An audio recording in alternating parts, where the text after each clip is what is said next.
সম্মানিত ভাইরা, এটাকে বলে শাওয়ালের 6 রোজা। যারা আপনারা চান রাখতে পারবেন। আবু আইয়ুব আল আনসারী রাদিয়াল্লাহু আনহুর বর্ণনা একটা হাদিস এসেছে। আল্লাহ রাসূল বলেন, মান সামা রমাদানা সুম্মা আতবাআহু সিত্তাম মিন শাওয়ালিন কানা কাসিয়ামিদ দাহর। যে রমজানের রোজা রাখলো, তারপরে আরো 6টি রোজা রাখলো শাওয়াল মাসে, তাহলে সে যেন পুরো বছর ব্যাপী রোজা রাখলো। তো এই সওয়াবটা যাতে আমরা মিস না করি, আমাদের যদি সুযোগ হয়, ঈদের দিনে তো রোজা রাখা হারাম, ঈদের পর দিন থেকে শাওয়ালের 30 তারিখ পর্যন্ত যে কোনো সময়ে একসাথে লাগাতার কিংবা গ্যাপ দিয়ে দিয়ে আপনি চাইলে এই রোজাগুলো রাখতে পারেন। অনেক উলামায়ে কেরাম বলেছেন যে যেহেতু নবী করিম সাল্লাল্লাহু আলাইহি সাল্লাম শাওয়ালের 6 রোজার ফজিলত পাওয়ার জন্য রমজানের রোজা রাখাটাকে শর্ত দিয়েছেন এবং বলেছেন, মান সামা রমাদান সুম্মা আতবাআহু সিত্তাম মিন শাওয়াল, যে ব্যক্তি রমজানের রোজা রাখলো এরপরে শাওয়ালে 6টা রোজা রাখলো, কানা কাসিয়ামিদ দাহর, সে সারা বছর রোজা রাখার সওয়াব পাবে।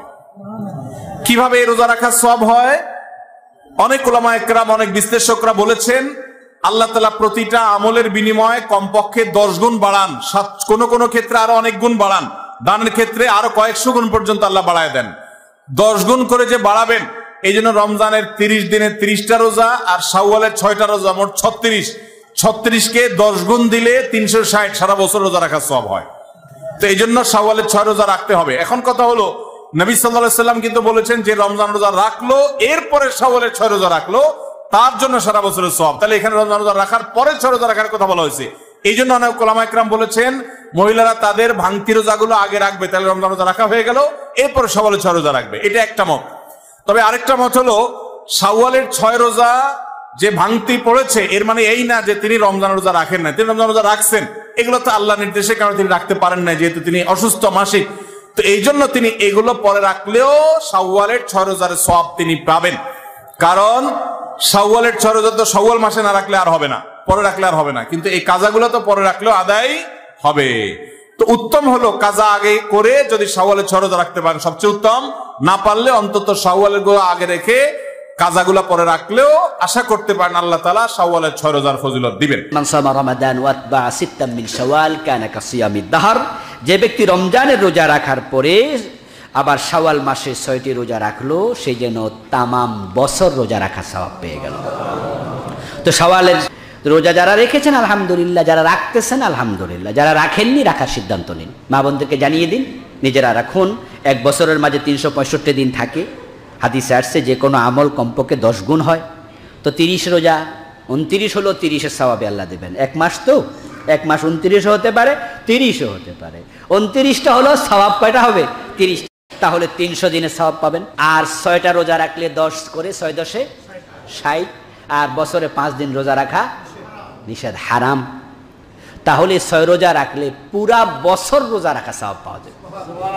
শাওয়াল মাসের 6টি নফল রোজার কথা সহিহ হাদিসের মধ্যে এসেছে। সহিহ মুসলিম শরীফে বর্ণনায় রাসূল করিম সাল্লাল্লাহু আলাইহি ওয়াসাল্লাম বলেছেন, মান সামা রমাদানা সুম্মা আতবাআহু সিত্তাম মিন শাওয়ালিন কানা কাসিয়ামিদ দাহর, যে ব্যক্তি রমাদানুল মুবারকের পরে অর্থাৎ রমজান মাসের রোজা আদায় করে শাওয়াল মাসের 6টি রোজা রাখবে, সে যেন সারা বছর রোজা আদায় করলো। সুবহানাল্লাহি ওয়া বিহামদিহি সুবহানাল্লাহিল আযীম। অর্থাৎ রমজান মাসে রোজা রাখার পরে যদি আপনি শাওয়াল মাসের এই 6টি রোজা আদায় করতে পারেন, তাহলে আল্লাহ সুবহানাহু ওয়া তাআলা আপনাকে সারা বছর রোজা রাখলে যে সওয়াব, সেই সওয়াবটি দান করে দিবে। শাওয়াল মাস যাচ্ছে, রমাদান আমরা শেষ করলাম। শাওয়াল মাসে আল্লাহ রাসূল সাল্লাল্লাহু আলাইহি ওয়াসাল্লাম 6টি রোজা রাখতেন। আবু আইয়ুব আল আনসারী রাদিয়াল্লাহু তাআলা আনহু বর্ণনা করেন যে আমি আল্লাহ রাসূল সাল্লাল্লাহু আলাইহি ওয়াসাল্লামকে বলতে শুনেছি, আল্লাহ রাসূল বলেছেন, মান সামা রমাদানা সুম্মা আতবাআহু সিত্তাম মিন শাওয়ালিন কানা কাসিয়ামিদ দাহর, যে ব্যক্তি রমজানের সিয়াম পালন করলো তারপরে শাওয়ালের 6টি রোজা রাখলো, সেজন্য সারা বছর রোজা রাখলো। ইসলামী শরীয়তের প্রত্যেকটি নেক আমলের সওয়াবকে 10 গুণ পর্যন্ত বৃদ্ধি করে দেওয়া হয়।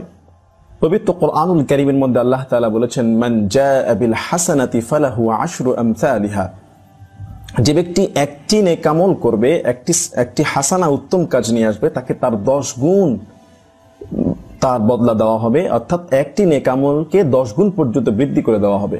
সেই হিসাব মতে স্কলাররা বলছেন যে মাহে রমাদানুল মুবারকের 30টি রোজা যদি 10 গুণ করে বৃদ্ধি করা হয়, তাহলে 30 দিয়ে 10কে গুণ করলে প্রায় 300 দিন। 300 দিন রোজা রাখার সওয়াব।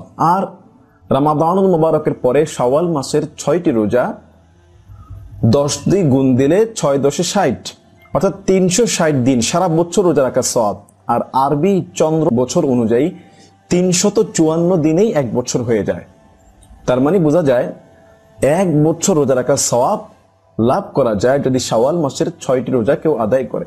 যেমন রাসূল সাল্লাল্লাহু আলাইহি ওয়াসাল্লাম বলেছেন, মান সামা রমাদানা থুম্মা আতবাহু সিত্তান মিন শাওয়াল কানা কাসিয়ামিদ দাহর। সুতরাং আমরা শাওয়াল মাসের এই 6টি রোজা যাদের পক্ষে সম্ভব হবে রাখার চেষ্টা করব। তবে শাওয়াল মাসের এই 6টি রোজা ফরজ নয়, ওয়াজিব নয় যে রাখতেই হবে। রাখলে অবশ্যই সওয়াব আছে, সারা বছর রোজা রাখার সওয়াব পাওয়া যাবে। এটি নফল ইবাদত হিসেবে যদি কেউ না রাখে তাহলে সে গুনাহগার হবে না। এই শাওয়ালের রোজা আপনি একসাথে 6টা রাখতে পারেন কিংবা ভেঙে ভেঙে আপনার সুবিধা মতো রাখতে পারেন। এবার আসুন শাওয়াল মাসের এই 6টি রোজা আমরা কখন আদায় করব। শাওয়াল মাসের প্রথম তারিখে, পহেলা তারিখে ঈদ উল ফিতর উদযাপিত হয়। ঈদের দিন রোজা রাখা হারাম। ঈদের দিন ছাড়া, অর্থাৎ প্রথম দিন ছাড়া তারপরে 2 তারিখ থেকে একেবারে শাওয়াল মাসের শেষ দিন পর্যন্ত, চাঁদ 29 হতে পারে, 30 হতে পারে, পুরা মাস আপনি শাওয়াল মাসের এই 6টি রোজা রাখতে পারেন যে কোনো সময়। শাওয়াল মাসের এই 6টি রোজা আপনি চাইলে একাধারে লাগাতার 1 থেকে 6টা পর্যন্ত রাখতে পারেন, আবার চাইলে একটি একটি করেও রাখতে পারেন, অথবা 2টি করে বা 3টি করে মাঝখান দিয়ে গ্যাপ দিয়ে বিশ্রাম নিয়ে আপনি রাখতে পারেন, কোনো সমস্যা নাই। অনেক সময় আমাদের রমাদানুল মুবারকের অনেকের রোজা কাজা হয়ে যায়, রোজা ভেঙে যায়, ভাঙতে হয়, যেটা পরবর্তীতে আমরা কাজা আদায় করি। হতে পারে সেটা অসুস্থতার কারণে কিংবা সফরে থাকার কারণে, কারণবশত অনেকে রোজা রমজান মাসে ভেঙে যায়, সম্পূর্ণ রোজা অনেকে রাখতে পারে না। তো এখন প্রশ্ন হলো, মাহে রমাদানুল মুবারকের পরে এই শাওয়ালের মাসে 6টি নফল রোজা কি আগে রাখবো নাকি মাহে রমাদানুল মুবারকের কাজা রোজাগুলো আগে আদায় করব। এই নিয়ে একটি প্রশ্ন আমাদের মধ্যে অনেক সময় চলে আসে যে আমি কোনগুলি আগে রাখবো। সবচেয়ে উত্তম যেটা বলেছেন যে স্কলাররা, নবী করিম সাল্লাল্লাহু আলাইহি সাল্লামের হাদিসের ভাষ্য থেকে তারা নিয়েছেন প্রকাশ্যমান, যে মান সামা রমাদান, যে ব্যক্তি রমজান মাসে রোজা আদায় করলো, থুম্মা আতবাহু সিত্তান মিন শাওয়াল, তারপর শাওয়াল মাসের 6টি রোজা আদায় করলো, কানা কাসিয়ামিদ দাহর, সারা বছর রোজা রাখার মতো। তো স্কলাররা বলছেন যদি ভাঙতি রোজাগুলো আগে রাখা যায়, তারপরে যদি শাওয়ালের 6 রোজা রাখা হয় তাহলে সেটাই উত্তম। অনেক বোনদের রমাদানের কিছু রোজা ভাঙ্গা থাকে, ফলে ওনারা কি করবেন, আগে রমাদানের রোজা রাখবেন নাকি শাওয়ালের? এক্ষেত্রে বিশুদ্ধ মত হচ্ছে আগে রমাদানের রোজা রাখবেন, কারণ হাদিসের এক্সপ্রেশন হচ্ছে এমন যে রমাদানের রোজা রাখলো তারপরে শাওয়ালের 6 রোজা, সে জন্য সারা বছর রোজা রাখলো। তো বোনদের তো রমাদানের রোজা কমপ্লিট হয়নি, কারো হয়তো 24টা 25টা, তো 24 তো রমাদানের রোজা নয়, রমাদানের রোজা 29টি বা 30টি। যদিও আম্মা জান আয়েশা রাদিয়াল্লাহু তাআলা আনহার বর্ণনা পাওয়া যায় যে রমাদানের রোজা পূর্ণ করতে করতে শাবান পর্যন্ত চলে যেতাম, কিন্তু বিশুদ্ধ মত হচ্ছে এবং সুন্নাহ সম্মত হচ্ছে আপনি বোনেরা আপনারা আগে আপনাদের রমাদানের যে রোজাগুলো ভাঙ্গা হয়েছিল সেগুলো আপনারা আগে রেখে নেবেন, তারপর শাওয়ালের 6 রোজা রাখবেন। আশা করি আপনারা বুঝতে পেরেছেন।